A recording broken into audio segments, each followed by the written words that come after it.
The next day dawned, and Rakrak's tribesmen endeavored to tame the young drake monster. However, their efforts proved to be a formidable challenge. Despite their attempts to coax it into submission by claiming its master was deceased, the drake responded with defiance, lashing out with its tail dangerously close to one of the lizard men. Though they initially held their ground, it became apparent that the drake wasn't taking them seriously. It playfully lunged at them, restrained only by its tether to a nearby tree. Aware that prolonging the struggle would likely result in the drake's escape, they sternly warned it of the consequences should it persist in its disobedience, ready to administer a scolding if necessary. The situation took a dramatic turn with the arrival of Rakrak. Upon seeing him, the drake's memory of Rakrak's past actions triggered an instinctive retreat. However, Rakrak approached with surprising tranquility, extending an offering to the drake. Astonished by the unexpected gentleness of the individual who could easily dispatch it, the drake gradually accepted Rakrak's gesture. Even onlookers were stunned to witness the once fierce drake adopt a more docile demeanor, even going so far as to nudge its head toward Rakrak, seemingly seeking affection. Responding to this newfound rapport, Rakrak rewarded the creature for its cooperation, which it accepted eagerly and without hesitation. Rakrak's gestures stemmed from his belief that there must be a significant reason for the gods to spare the drake's life. This newfound understanding caused the drake to view Rakrak in a different light, feeling at ease in his presence and even seeking further interaction. Observing the drake's comfort, Rakrak teasingly hinted at providing more, but he revealed a harsh reality. If he were to indulge the drake excessively, their food supply would dwindle, leaving them with nothing to sustain themselves. Rakrak explained that if the drake wished for their companionship in the future, it needed to exercise patience and restraint. Surprisingly, the little drake named Manon understood Rakrak's policy and patiently awaited another treat. With this, Rakrak considered his task complete and prepared to depart. Before leaving, he instructed his subordinates to inform him immediately if Manon caused any trouble, a directive they understood well. Moments later, Rakrak convened with his other tribesmen, inspecting a finely crafted blade held by one of his subordinates. Impressed, he inquired if the craftsman could replicate such quality consistently. Proudly, the lizard man assured Rakrak that he could, noting that he would have done so long ago if not for their previous leader's stubbornness. Intrigued, Rakrak pressed for an explanation. The lizard man revealed that their former leader opposed crafting such well-made items due to the extensive use of wood in the process. Initially clueless about weapon crafting, Rakrak queried whether the blade had been forged in the heat of a bonfire. The lizard man clarified that it hadn't. Instead, they first had to burn the wood to create the special fuel required for crafting such items. Understanding the costliness of the process, Rakrak resolved not to follow in the footsteps of the previous leader, who had been resistant to change and had missed out on valuable opportunities for their tribe. He instructed the scarred lizard man to await his decision until the following day, needing time for further consideration. The scarred lizard man, understanding Rakrak's deliberation, departed in silence. Shortly after, a lizard with a single arm arrived, having heard that Rakrak was seeking a guide. Rakrak surmised that he must be a wanderer, a notion the newcomer confirmed. Having roamed from place to place for some time, the one-armed lizard expressed a longing to find a place he could finally call home. As a result of this conversation, Rakrak gained insight into finding a path leading to a land where they wouldn't go hungry, with a few potential destinations in mind. However, the one-armed lizard cautioned that he couldn't guarantee the current state of those places. Intrigued, Rakrak inquired whether other tribesmen and wanderers could also be found there, to which the lizard confirmed. With this knowledge, Rakrak saw no reason not to pursue this opportunity. He reasoned that if they encountered opposition from the inhabitants, they would simply defeat them and claim the land for themselves. The lizard agreed, affirming it as a sound decision, and pledged to follow Rakrak's will without hesitation. With the plan settled, Rakrak asked the lizard how he could instill faith in his abilities. The lizard was taken aback, as it was the first time a leader had shown interest in his skills. He then gestured upwards and explained that his answers always came from above, not just the sky, but a sky filled with stars. As Rakrak gazed at the stars, he asked the wanderer if they moved. The wanderer admitted he didn't know for certain, but he had established rules to follow, believing that understanding the path of the stars could guide men without confusion. Since Rakrak was unfamiliar with this practice, the wanderer agreed to teach him immediately, promising that with a few days of practice, Rakrak would gain confidence in this skill. After a brief lesson, the wanderers scheduled to continue their sessions the following day. However, Rakrak's duties as a leader were not yet complete, as Ur, the individual tasked with caring for Manon, approached. Rakrak promptly inquired if Manon was causing trouble again, but Ur clarified that this wasn't the case.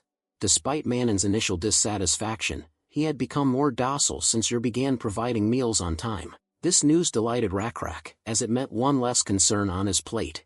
However, Ur hadn't just come to report on Manon's improved behavior, he had an idea to share. Having overheard Jael mention the tribe's need for a means of transportation that wouldn't leave them hungry, Ur proposed an intriguing concept inspired by Rakrak's success in taming Manon with snacks. He suggested that if they could tame Manon, perhaps they could do the same with other creatures.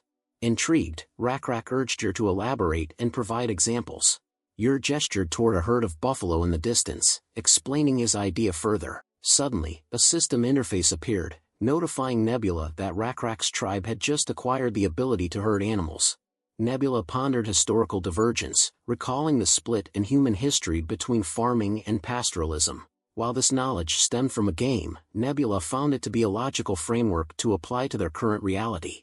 Recognizing that farming offered stability and was the foundation of many major civilizations, Nebula considered the unique strengths of the lizardmen tribe they had chosen. With their robust physique and high environmental adaptability, Nebula concluded that a pastoral society would be more suitable for them than farming. Identifying ironware as the technology that could propel their tribe forward, Nebula was pleased that Rakrak had approved the allocation of ample wood for the smithy to begin operations. With the skilled craftsmanship of the lizard man and the abundance of resources, they quickly produced batches of finely sharpened blades. Nebula observed these developments with satisfaction, seeing their tribe progress towards a brighter future. For Rakrak's tribe, accustomed to using stone tools due to lack of access to well-processed bronzeware, even the simplest advancements felt like a boon. Despite being rudimentary compared to advanced civilizations, the knowledge of astronomy shared by the Wanderer was invaluable. Rakrak envisioned a future where this understanding could be utilized effectively. As the Wanderer imparted more insights about the stars, time seemed to slip away unnoticed, yet Rakrak found himself more attuned to the mysteries of the cosmos. His fascination was palpable as he gazed skyward, but his responsibilities as tribe leader beckoned. Recognizing the generosity of his companions, Rakrak felt compelled to reciprocate. Gathering his people at the heart of their sanctuary, he addressed them, reflecting on their journey and emphasizing unity despite past grievances. They could have rejected their reunited brethren. By doing that, extended stay in the land could have been an option, but Rakrak recognized the injustice in leaving those who had been expelled to perish in the wilderness. Their God, he emphasized, preached salvation, not exclusion, for the greater good of all. His impassioned speech resonated deeply with the tribe, stirring emotions. Seizing the moment, Rakrak outlined their course of action. They would depart by dawn. Though this decision initially startled the people, Rakrak assured them there would be purpose to their journey this time. He introduced the Stargazer, whose knowledge of celestial movements had been validated over several days. Proudly declaring him their guide, Rakrak announced that they would entrust their path to the Stargazer from that point forward. Aware that verbal persuasion alone might not sway everyone in the tribe, Rakrak turned to Stargazer, urging him to elucidate and demonstrate their intended path. Without hesitation, Stargazer complied, detailing their route for all to grasp. As the dawn broke, he directed their gaze towards the morning sun, indicating that they would journey to its right. For 10 consecutive days, they would proceed in that direction, followed by another 15 days along the edge of a decaying lake, and finally, 3 additional days navigating rugged mountain and valley terrain. This arduous trek would culminate in the discovery of their destination, an expansive forest teeming with wildlife and inhabited by diverse races, promising a fertile ground for settlement. With clarity provided, Rakrak expressed gratitude to Stargazer for his elucidation before ascending the altar to deliver a decisive proclamation. With all eyes fixed on him, he bellowed loudly, demanding to know why Ur had abstained from consuming any of the water buffalo they had captured the day before. Ur was caught off guard by the sudden interrogation, his mind scrambling for a response. However, the sight of Rakrak standing menacingly on the altar urged him to take the question seriously. He knew that deceit would have severe consequences. Despite his nerves, Ur mustered the courage to reply truthfully, his voice trembling as he explained his lack of appetite. Rakrak, in his intimidating stance, pointed out the collective effort expended to secure the buffalo, intensifying Ur's unease. Sensing the need to address the situation to avoid disrespecting his companions, Yer gathered his resolve, acknowledging their hard work while honestly admitting his lack of hunger. He hoped to save the meal for a time when his appetite truly demanded it. Rakrak's unexpected commendation caught Yer completely off guard, leaving him bewildered. As everyone stared in disbelief, Rakrak took a moment to explain his praise. He expressed gratitude for Yer's forward-thinking approach, recognizing the value of considering the future. Rakrak then inquired if Yer intended to maintain this mindset, to which Yer eagerly confirmed. He assured Rakrak that as long as he wasn't on the brink of starvation, he would continue to prioritize future needs over immediate desires. In a surprising turn of events, Rakrak decided to reward Yer for his prudence by gifting him the newly crafted spear. The sight of the polished weapon left everyone in awe, its quality a testament to the craftsmanship of their tribe. But the surprises didn't end there. Rakrak announced that those who had followed Yer's example and resisted the temptation to indulge in the captured prey would also be honored with a spear. The group's elation was palpable as they admired their new spears, their spirits lifted by the sense of unity and purpose.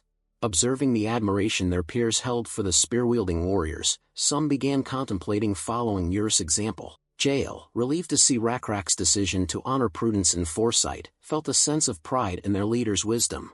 But Rakrak had more surprises in store. He adorned himself with a skull from the altar, signaling a shift in the ceremony. Calling forth Yer and his companions one by one, Rakrak initiated a knighting ceremony, officially appointing them as warriors of the tribe. Thus, Yer, the Bone Warrior, was born.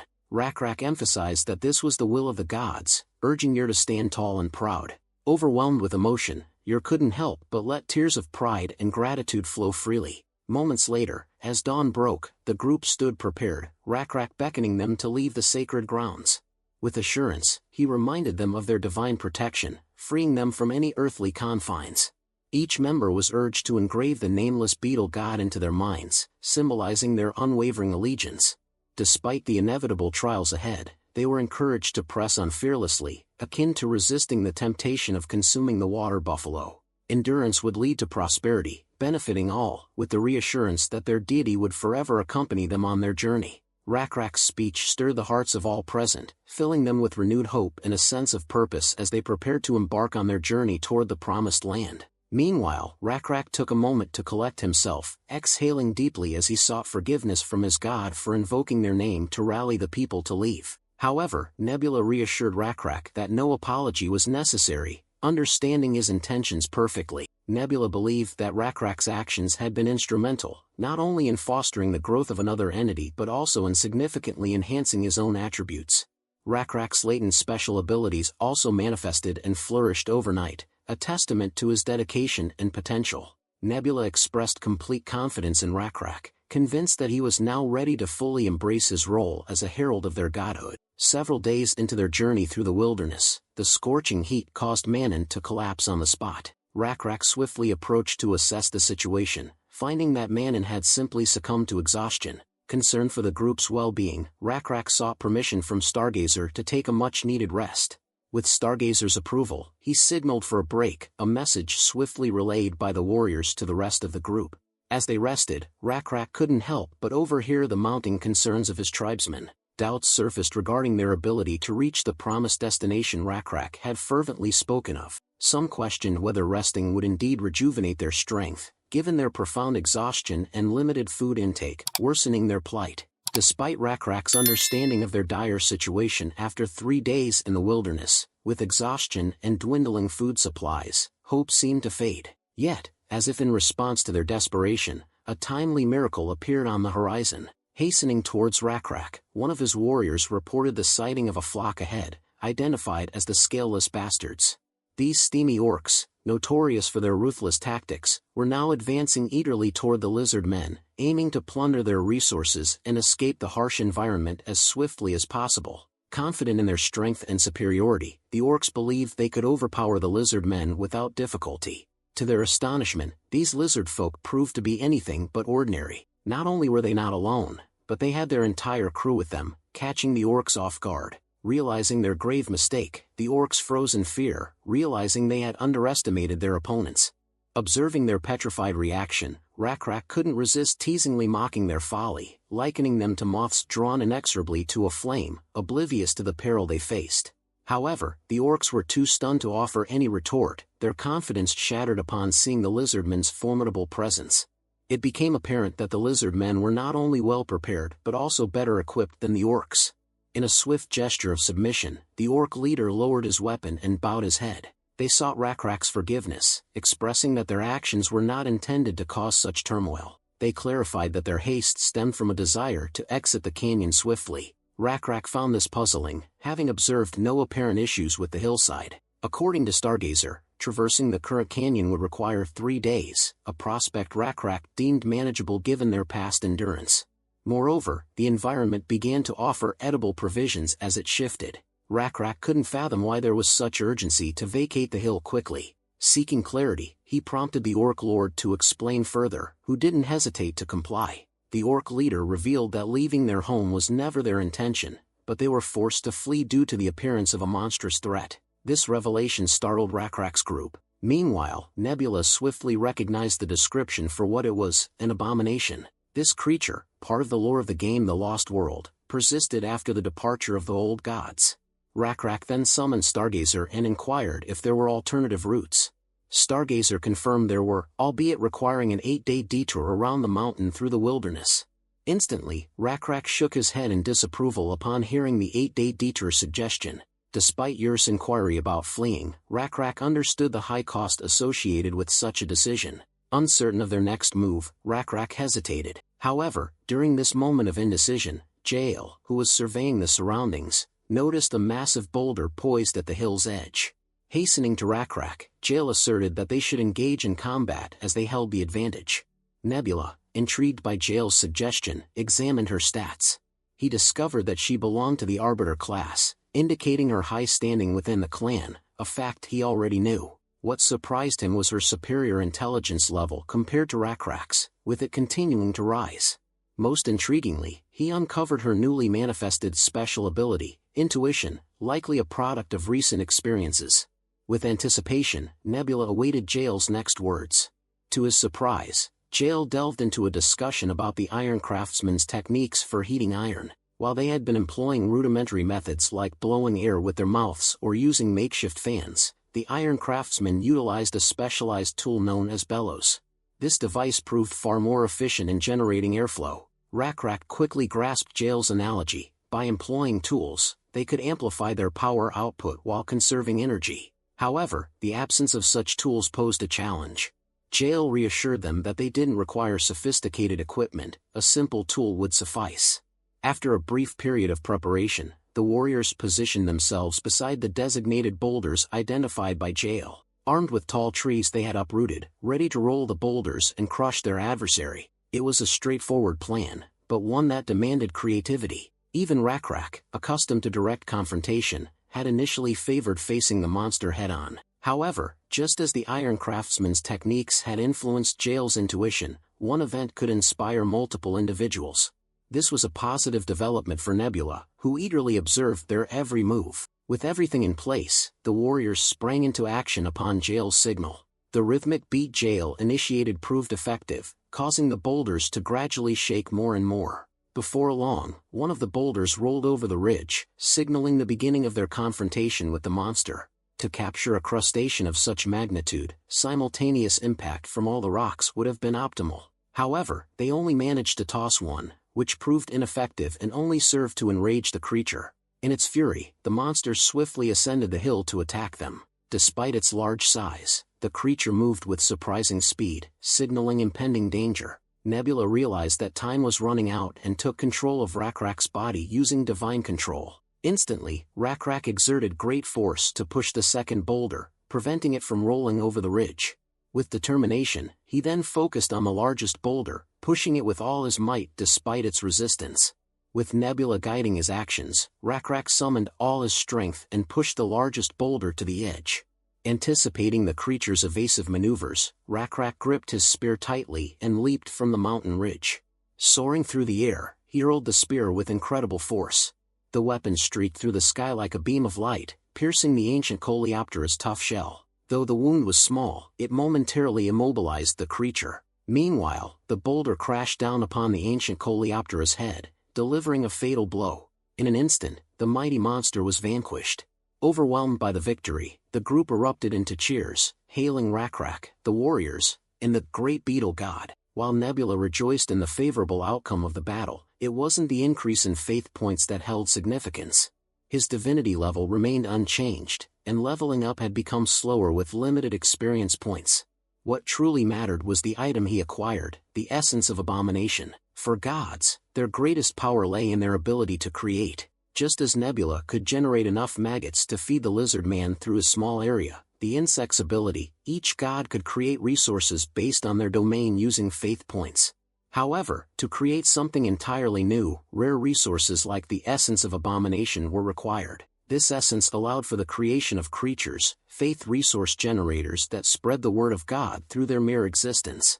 Moreover, these creatures had the potential for growth and development. Elevating a creature to a higher level would grant it the title of apostles or incarnations, rendering them potent strategic assets capable of executing the will of the god. Although Nebula knew he could easily create a creature using the same method as in the previous game, he hesitated to do so immediately due to the high initial maintenance cost. He reasoned that it would be more prudent to create a creature at a later time, even if all the necessary resources had been gathered. Currently, his priority was to utilize faith points to aid Rakrak and the group.